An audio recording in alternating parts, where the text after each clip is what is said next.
বিস্তারিত জানতে ভিডিওটি শেষ পর্যন্ত দেখুন। উম্মে শরীক রাদিয়াল্লাহু তাআলা আনহু থেকে বর্ণিত, রাসূল সাল্লাল্লাহু আলাইহি ওয়াসাল্লাম টিকটিকি হত্যার আদেশ দিয়েছেন। তিনি বলেছেন, ইব্রাহিম আলাইহিস সালামকে যখন আগুনে নিক্ষেপ করা হয়েছিল তখন এই টিকটিকি ফু দিয়ে আগুন জ্বালাতে সাহায্য করেছিল। বুখারী এবং মুসলিম শরীফে হাদিসটি রয়েছে। টিকটিকির এই শয়তানি তৎপরতায় রাসূল সাল্লাল্লাহু আলাইহি সাল্লাম তাকে হত্যা করার আদেশ দিয়েছেন।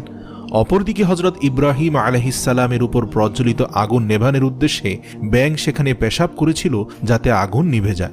তাই ব্যাঙ হয়ে গেল পবিত্র আর টিকটিকি হয়ে গেল মানব জাতির জন্য ক্ষতিকর একটি প্রাণী, যাকে হত্যা করা সওয়াবের কাজ।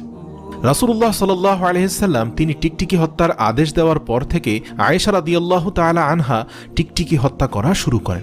হাদিসে বর্ণিত রয়েছে, মা আয়েশা রাদিয়াল্লাহু তাআলা আনহা ঘরের মধ্যে টিকটিকি মারার জন্য একটি বিশেষ বর্শা রাখতেন। এছাড়াও রাসূল সাল্লাল্লাহু আলাইহি